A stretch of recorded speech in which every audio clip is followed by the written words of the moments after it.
잘 보이시나요? 네, 잘 보입니다. 네. 아, 안녕하세요. 채팅 쳐주시면은 제가 다 읽어드리겠습니다.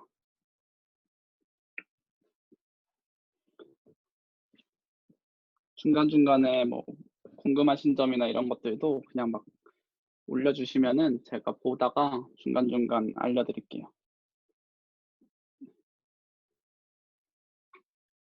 네. 그럼 시작해볼게요.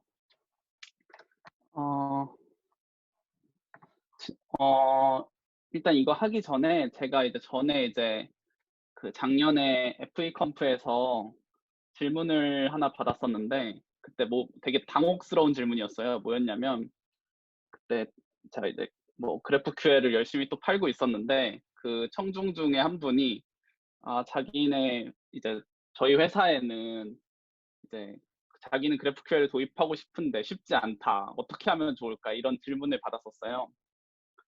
뭔가 그분이 뭐 이 영상을 보실진 모르겠지만 오늘 하는 제 발표가 뭔가 그런 니즈를 풀 수 있지 않을까? 클라이언트 사이드에서 GraphQL이랑 코드 제너레이터, 타입스크립트 쓰는 테크닉이거든요. 그런 부분에서 좀 그런 문제를 해결할 수 있지 않을까 생각을 하고 있습니다. 네, 시작할게요. 저는 일단 지금 당근마켓에서 일하고 있고 GraphQL 코리아 맡고 있고 그리고 KRUG에서도 지금 오거나이저로 하고 있습니다. 네.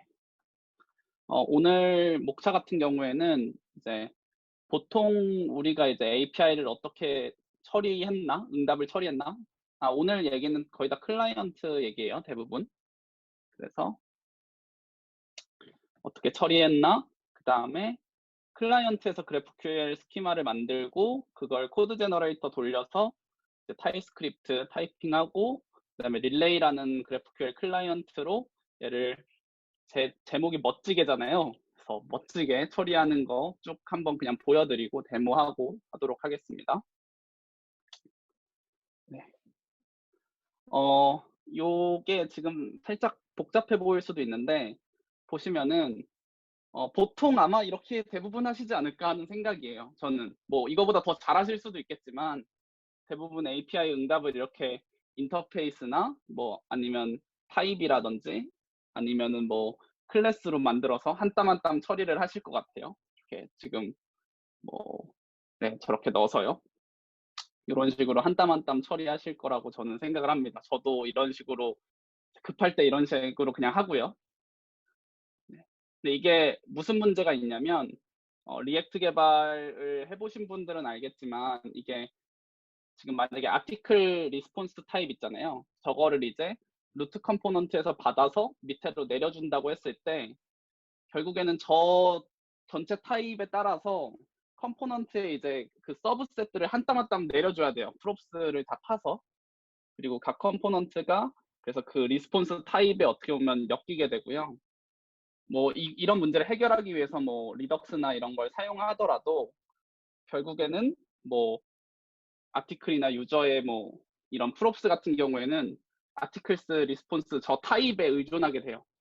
그래서 뭐 물론 컴포넌트 막 리액트 컴포넌트로 딱 만들면 다 나눠서 개발할 수 있다. 너무 좋다. 이렇게 생각하실 수 있지만 사실 어떻게 보면 급하게 막 개발하다 보면은 그냥 결국에는 화면 하나가 컴포넌트처럼 돼버려요. 그냥 뭐 나는 나름대로 코드를 분리했을 뿐 사실상 분리되지 않은 걸 수 있거든요. 그래서 그걸 의존성이라고 저는 표현을 하는데 그래서 이런 데이터 의존성이 화면 단위로 묶이게 되더라고요.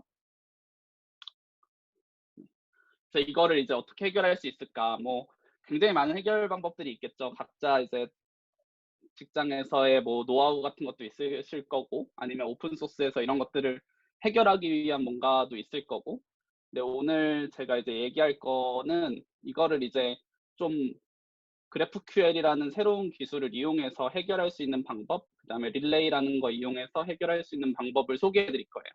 그래서 뭐 이게 만능은 아닐 수 있는데, 그러니까 이런 문제를 해결할 수 있는 하나의 방법 정도로 받아들여 주시면 좋을 것 같아요. 네.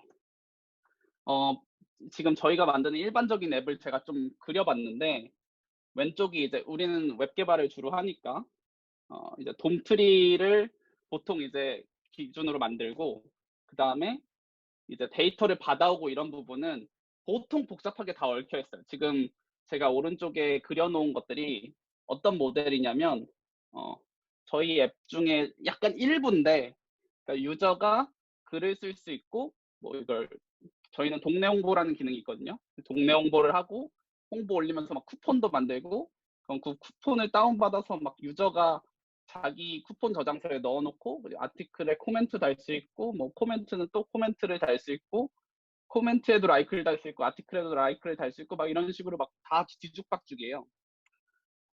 네. 근데 사실 이게 아까 전에 봤던 것처럼 그냥 리스폰스 타입을 받아서 뿌려버리면 어떻게 보면 이 복잡한 데이터 구조를 저 컴포넌트, 우리가 생각하는 리액트의 그 이상, 막 컴포넌트를 분리해서 관심사를 분리해서 이런 이상하고 전혀 동떨어지게 되거든요. 결국에는 막 합쳐져가지고 막 분기 타고 막 해서 막 이상하게 돼요. 그래서 이런 부분들을 좀 분리하자라는 게 첫 번째 이제 생각의 전환이고요. 그래서 결론적으로 어떤 툴을 쓰게 되냐면, 그 왼쪽에 컴포넌트 트리 같은 경우에는 그냥 이제 리액트나 뭐 뷰를 사용하실 수도 있고, 뭐 이런 식으로 관리가 되고, 그 다음에 우리가 골치 아팠던 저 데이터, 복잡한 스파게티 같은 데이터 구조는 GraphQL에 완전히 그냥 다 맡겨버리는 거예요. 그래서 그 사이에 어떤 연결 지점을 릴레이랑 타입스크립트로 처리를 하면 아주 깔끔하게 진행을 할 수가 있어요. 네, 그래서 지금 오른쪽에 있는 거를 제가 조금 이 GraphQL로 표현을 해보면 뭐 이런 형태가 될 것 같아요. 유저라는 타입은 아티클 목록, 그러니까 뭐 유저가 쓴 아티클이겠죠. 아티클 목록이 있고, 뭐 아티클에는 뭐 유저, 뭐 그다음에 라이크, 코멘트, 쿠폰, 뭐 코멘트는 뭐 대충 표현해도 뭐 이 정도로 표현할 수 있을 거예요. 이런 문법은 GraphQL에서 SDL이라고 보통 부르고, 스키마 데피니션 랭귀지, 스키마 정의 언어라고 하고요. 이런 식으로 이제 우리가 가진 도메인 아니면 클라이언트 사이드에서 어떤 우리의 널리지들을 좀 정리를 해놓으면 좋겠죠. 네. 그 다음에 넘어가서, 그래서 결론적으로 이게 어떻게 작업을 하냐면 프랙티컬하게 설명을 드릴게요. 결국에는 내 클라이언트에서 우리가 표현하고자 하는 데이터 구조를 GraphQL SDL로 쭉 적어요. 뭐 다 그냥 뭐 컴포넌트를 어떻게 만들까, 뭐 API 리스폰스, REST로 구현이 돼 있겠죠. REST 리스폰스가 어떻게 올까, 뭐 이런 것들을 조금씩 참고하면서 뭔가 독립적인 스키마 구조를 나름대로 만드는 거예요, 클라이언트에서. 그리고 그거를 GraphQL 코드 제너레이터라는 게 있는데, 거기에 그냥 넣고 돌리면 타입스크립트 타입이 뿅 하고 나와요. 그럼 이제 그걸 통해서 이제 함수를 구현하면 되는데, 이 함수 같은 경우에는 아까 보였던 막 복잡한 로직들이 막 있겠죠. 그것들을 그냥 한 땀 한 땀 구현을 하면 됩니다. 네, 그래서 데모를 하나 보여드릴게요. 네. 지금 제가 보이시죠? 요거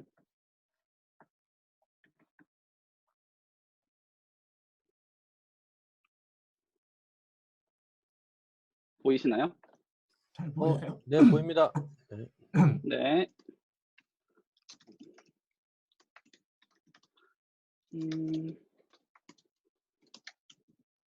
요거 폴더로 가고, 그 다음에 일단 API 설명을 먼저 드릴게요. 요거는 그냥 제가 보여드리려고 이제 서버 개발자가 이제 짜온 API라고 그냥 대충 예를 들게요. 어떤 식이냐면 요런 식이에요. 엔드포인트가 두 개가 있고요. 하나는 유저스라는 엔드포인트, 하나는 아티클스라는 엔드포인트가 있어요. 네, 그래서 보면은 유저스에는 뭐 데이터 유저스 해가지고 ID, 디스플레이 네임, 유저 네임 뭐 이런 식으로 쭉쭉쭉쭉쭉쭉 있고요. 그 다음에 아티클스에는 뭐 아티클, 아이디, 그 다음에 유저가 그대로 들어있고, 뭐 타이틀, 컨텐츠, 코멘트, 넘 막 이런 식으로 돼 있죠. 이런 식으로. 요거를 돌려놓으면 API네요. 설치를 해야 되네요. 해보면 잠시만요.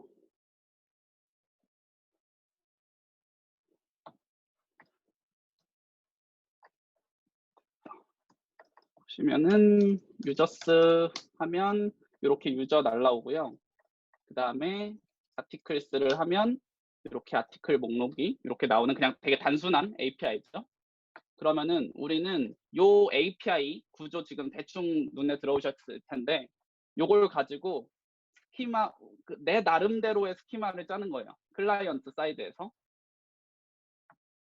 클라이언트로 가보시면은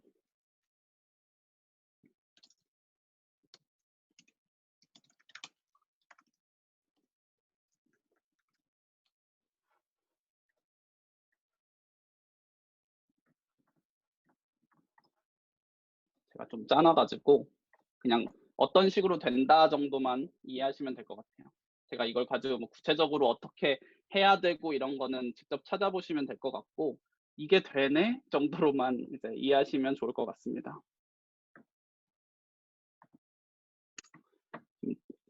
코드 제너레이터랑 이런 걸 깔고요. 자, 요 코드는 아직 깃허브엔 안 올려놨는데 요거 끝나고 바로 올려놓을게요. 네. 보면은 제가 요 클라이언트라는 폴더 안에 src 안에 스키마라는 폴더 하나 만들고 schema.graphql이라는 파일을 하나 만들었어요. 요걸 열어보면 요런 식으로 만들어놨어요. 아까 전에 있던 그 API를 제 나름대로 해석을 해서 뭐 타입 유저, 그다음에 타입 아티클 이렇게 만들고 그다음에 이게 이제 루트 타입이거든요. 쿼리라는 루트 타입에 아티클 목록을 불러오는 거, 유저 목록을 불러오는 거. 그래서 얘 같은 경우가 이제 아티클스로 요청을 날릴 거고요. 그다음에 요런 애가 얘가 유저스로 요청을 날릴 거예요. 그래서 아까 전에 제가 이제 스키마를 작성한 다음에 코드 제너레이터를 돌린다고 했잖아요. 여기서 요거를 돌리면 돼요. GraphQL 코드 제너레이터 해보면 돌리면 이렇게 해서 뭘 파싱을 해서 아웃풋을 만들어요. 그게 뭐 이걸 돌리면 그럼 뭐가 만들어지냐? 여기에 요걸 제가 만들도록 설정을 해놨어요. 그래서 GraphQL 코드 제너레이터가 요 지금 제가 선언한 이 어떤 스키마를 가지고 그 다음에 요 타입을 쭉 만듭니다. 혜성님이 릴레이 컴파일러 대신 코드젠 쓰시냐고 했는데 요건 클라이언트 사이드 스키마 만들려고 제가 했어요. 네네네. 그래서 요 스키마를 가지고 요 타입을 만들어줘요. 되게 사실 이거를 그러니까 저는 이렇게 한 땀 한 땀 아까처럼 인터페이스에서 한 땀 한 땀 짜는 것보다 뭔가 이렇게 돌리면 좀 더 멋있고 그렇더라고요. 죄송합니다. 네, 그래서 이렇게 만들고 그 다음에 제가 요 index.ts에서 요 리졸버스 폴더 안에 있는 거거든요. 보면은 이렇게 리졸버스라는 타입을 제가 받아와요. 그러면은 요 리졸버스 타입에 이렇게 리졸버스를 하고 아까 구현해야 되는 이런 함수들을 쭉쭉쭉 적으면 돼요. 뭐 예를 들면 뭐 다른 타입의 필드들도 제가 다 작성을 할 수 있고요. 이런 타입들을 다 만들어주기 때문에 GraphQL 지식을 조금만 가지고 있으면 되게 타입 세이프하게 잘 짤 수 있어요. 여기서 제가 이제 필요한 함수들을 쭉 짜면 되겠죠. 요청 날리는 것들. 그래서 다시 정리를 해보면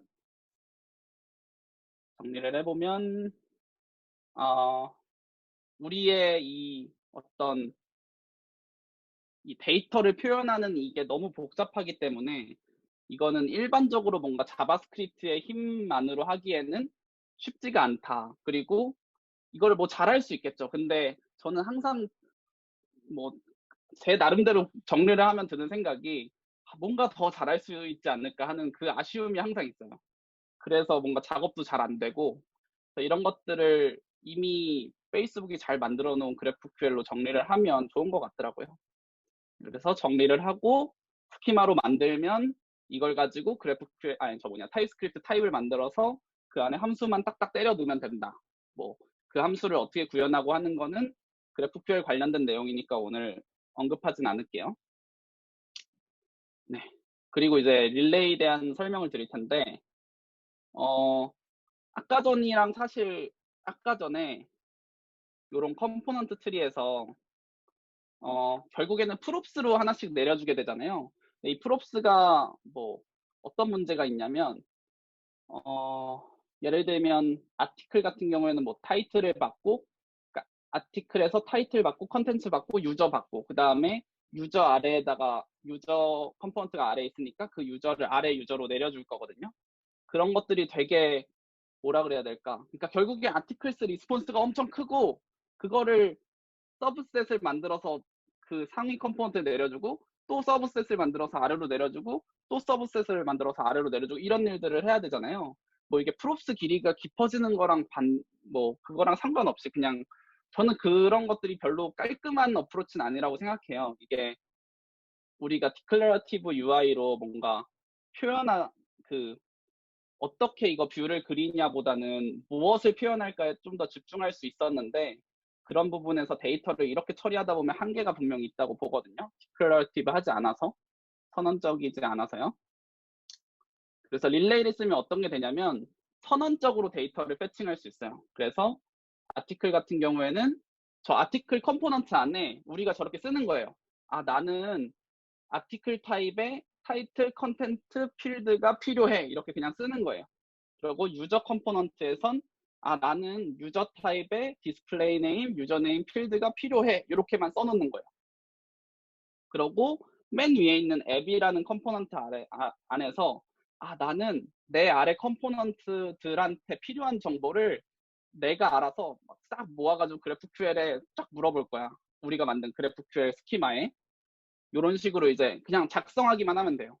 작성하면 요렇게 이제 컴포넌트 트리를 그냥 짜기만 하면 릴레이가 결국에는 요것들을 뭉쳐서 스키마로 날려주는 거예요.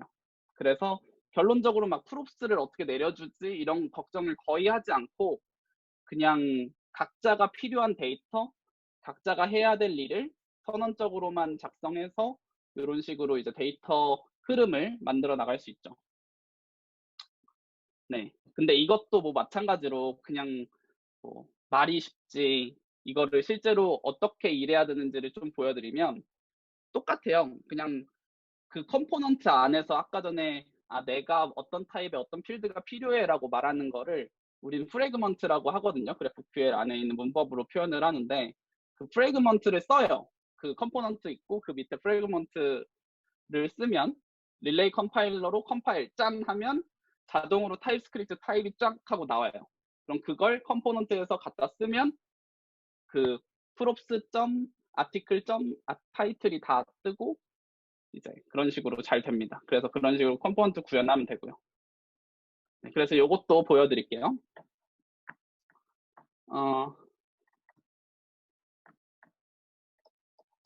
뭐가 수정됐지? 네.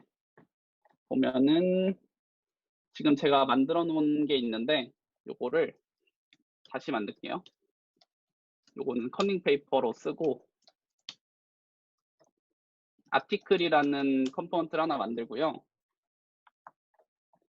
네.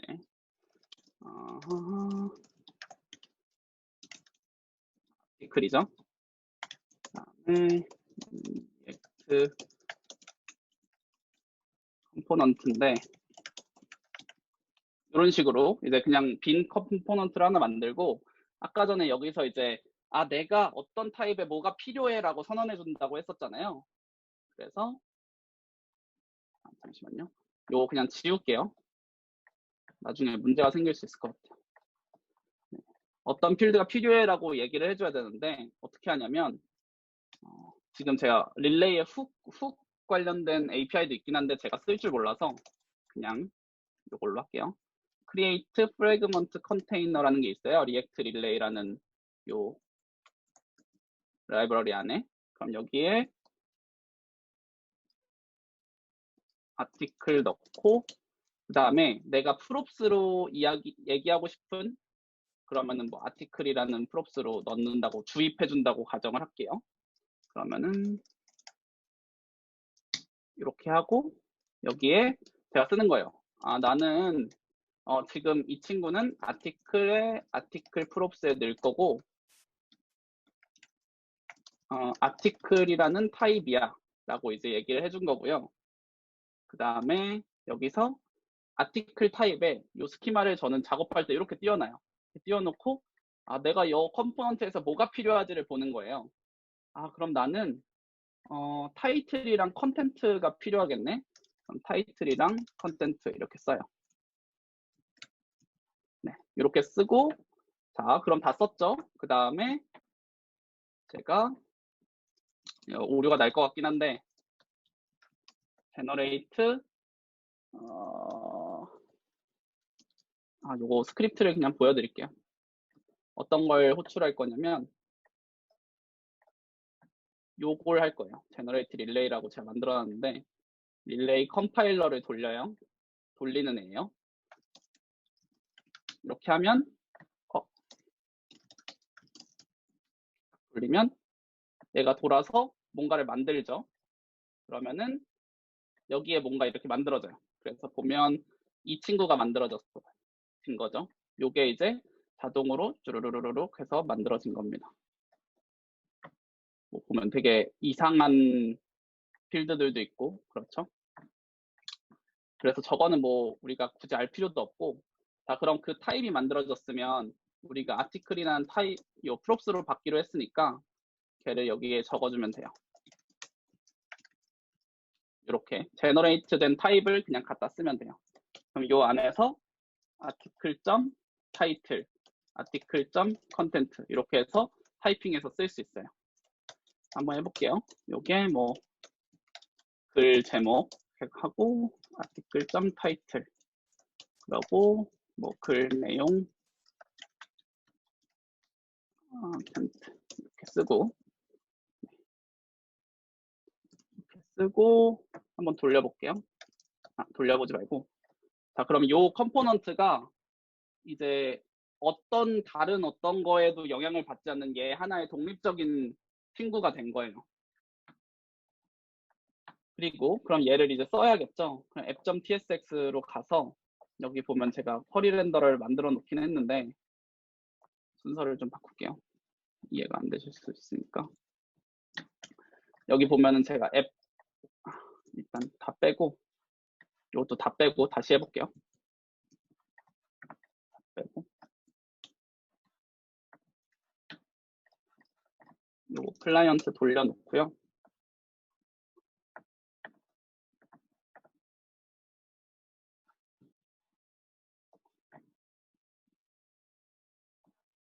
보면은 요 앱이죠. 헬로 타입스크립트 코리아. 여기서 이제 저 친구를 쓸 거예요. 요 컴포넌트를. 그럼 어떻게 하면 되냐?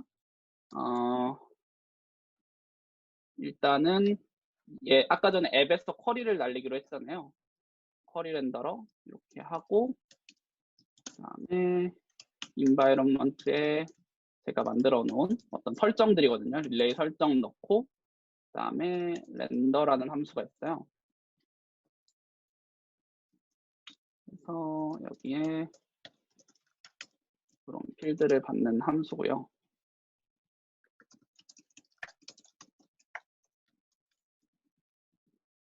그리고 밑에 쿼리를 넣어줘야 돼요. 이게 자동 완성이 이런 식으로 쓰면은 요것도 또 하나의 쿼리 렌더러가 되는 거고요. 여기서 이제 쓰는데 얘는 이제 쿼리 렌더러이기 때문에 쿼리 쓰고 앱 쿼리 이렇게 한 다음에 이제 아까 전에 스키마를 보면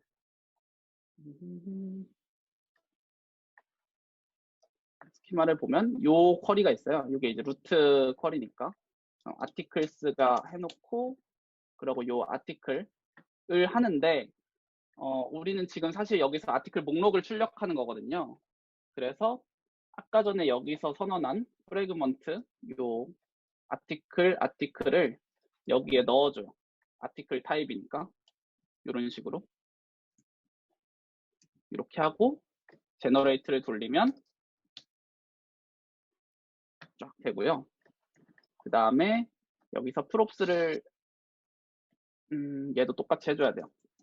앱컬이라는 게 만들어졌거든요. 여기에 요런 친구가 만들어졌는데 요거를 요 컴포넌트에 타입을 넣어주고 그 다음에 props 점을 찍으면 articles가 나오죠. 그러면은 여기서 div 하나 넣고 props articles map하고 article 하고 아까 전에 article이라는 컴포넌트는 요 props를 봤잖아요. 그래서 article 넣고 요거를 넣어주면 짠 하고 돼요.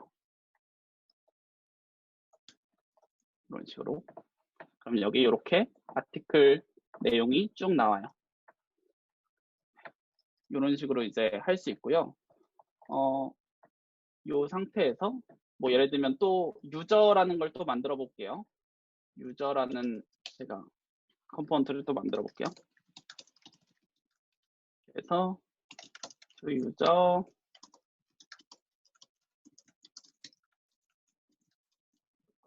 빈 거 만들고 그 다음에 아까 했듯이 create fragment container 만들고 여기는 이렇게 그 유저의 유저 유저 타입에서 뭐 예를 들면 디스플레이 네임만 가져오도록 해볼까요? 그럼 이렇게 쓰고 제너레이트를 돌려야겠죠?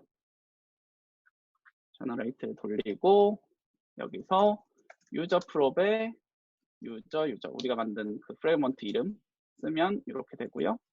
그 다음에 프롭스 프롭스가 아니죠. 유저죠. 유저하고 div 한 다음에 여기서 뭐 유저 이름 하고 유저 점 디스플레이 네임 이렇게 하면 또 요 나름대로 또 독립적인 하나의 컴포넌트가 된 거예요.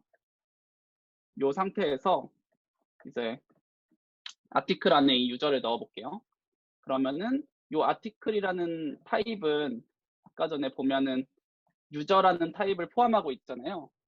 그래서 요 유저를 여기다 넣고 그다음에 여기다가 아까 유저를 이렇게 넣고 제너레이트를 돌려요. 그럼 얘랑 이렇게 있는 거거든요. 이렇게 이어서 여기다가 아이고 잘못했다. 여기다가 밑에다 써볼까요? 유저라는 컴포넌트를 불러온 다음에 유저의 article.user 이렇게 쓰면 유저 이름이랑 이렇게 나와요. 그래서 이런 식으로 이제 어떻게 보면은 컴포넌트랑 컴포넌트 사이에 이렇게 이어주는 정도로 뭔가 약간 느낌이 다르죠? 데이터를 내려준다기보다는. 네. 그래서 이런 식으로 작업을 할 수 있고요. 요거를 이제 어떤 느낌인지 아실 것 같아요. 이게 디클래러티브 데이터 패칭이라고 얘기를 하는 게 이런 식으로 선언적으로 나는 요 컴포넌트에서 아티클 타입의 타이틀 컨텐츠만 필요해. 뭐 그리고 나는 이 컴포넌트에서 요거랑 요게 필요해. 만약에 이런 니즈가 생겼어요. 나는 여기에 유저네임도 표현하고 싶어 라고 하면은 간단하죠. 그냥 여기에 보면 수정해야 되는 게 요 파일 하나예요. 결국에는 유저네임도 불러오고 싶어 하면은 그냥 여기다가 유저네임 이렇게 쓰고 제너레이터를 돌리고 여기서 뭐 이렇게 해서 이렇게 쓰면 저는 사실 요 데이터를 어떤 걸 가져올지를 이 컴포넌트 안에서 다 할 수 있는 거예요. 막 굳이 막 어디 루트를 가가지고 막 수정하고 프롭스를 막 생각해 보세요. 여기서 이걸 추가하려면 여기서 뭐 프롭스로 유저의 뭐 유저네임을 추가하고 그럼 여기서도 고쳐줘야 되고 그 다음에 위에서도 또 고쳐줘야 되는데 그럴 필요 없이 각자 컴포넌트가 각자의 이제 독립성을 가질 수 있게끔 해줄 수 있어요. 요게 이제 릴레이의 강점인 것 같아요. 네. 그래서 결론적으로 얘기하면 이런 GraphQL을 이용한 데이터 관리를 어, 음, 그 전에는 뭐, 우리 서버가 GraphQL이 아니니까 이게 힘들겠구나, 뭐 이런 생각을 되게 많이 하실 것 같은데, 클라이언트에서 사실 요 스키마를 돌릴 수 있거든요. 이게 자바스크립트 기술의 되게 좋은 지점이기도 해요. 그냥 서버 프레임워크를 클라이언트에서 돌릴 수 있어요. 그래서 네, 그런 것들이 저는 되게 장점이라고 봐서 조금 용기가 있으시다면 한번 시도해 보시면 좋을 것 같아요. 그러면 되게 간편하게 데이터들을 관리할 수 있고 굳이 뭐 한 땀 한 땀 안 해도 되니까 저는 좋은 것 같아요. 네, 그래서 제 발표는 여기까지고 좀 마지막 홍보를 하면 저는 이제 그래프QL 코리아 운영하고 있는데 그래서 이제 결국에 저는 이런 주제들이 엄청 많거든요. 저희 그룹에. 그래서 여러분 보시고 계시는 지금 29분이 계신데 그래서 29분 함께 해주셨으면 좋겠고요. 그리고 원모어 띵으로 저희 이제 당근마켓에서 타입스크립트 개발자를 모시고 있기 때문에 네, 그래서 이것도 지원을 해주시면은 이제 저랑 같이 개발을 하실 수가 있습니다. 지금 서버 노드.js 서버 개발이랑 그 다음에 프론트엔드 개발도 네, 함께 모시고 있어요. 네, 그러면 저는 여기까지 하겠습니다. 질문 있으시면은 댓글 남겨주시면은 이해 안 되시는 부분도 괜찮고요. 자, 지금 댓글 쭉 볼게요.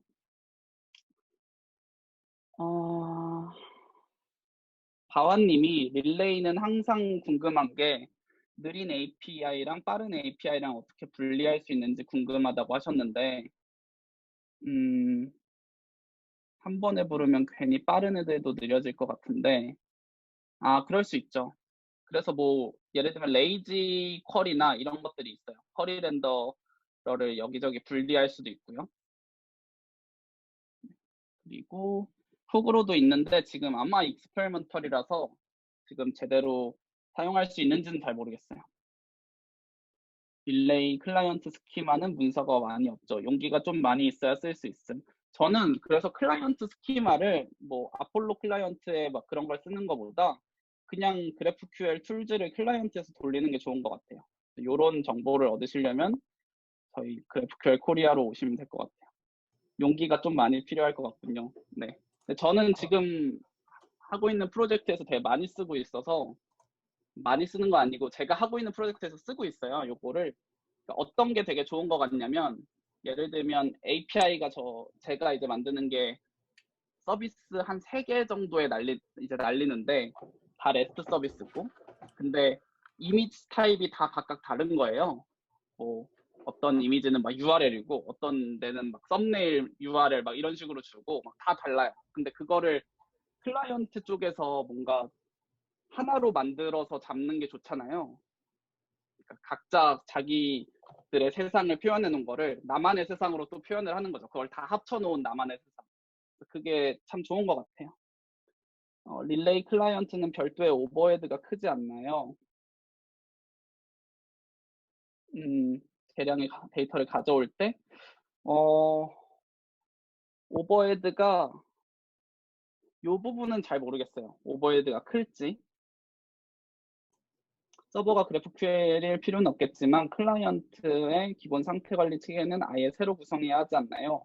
물론 신규 서비스라면 아주 좋아 보인다. 네, 그렇죠. 요거 쓰려면 기존에 있는 프로젝트를 마이그레이션 하는 건 진짜 죽음일 것 같고 그거는 못할 것 같고 신규 서비스라면 저는 좋은 것 같아요.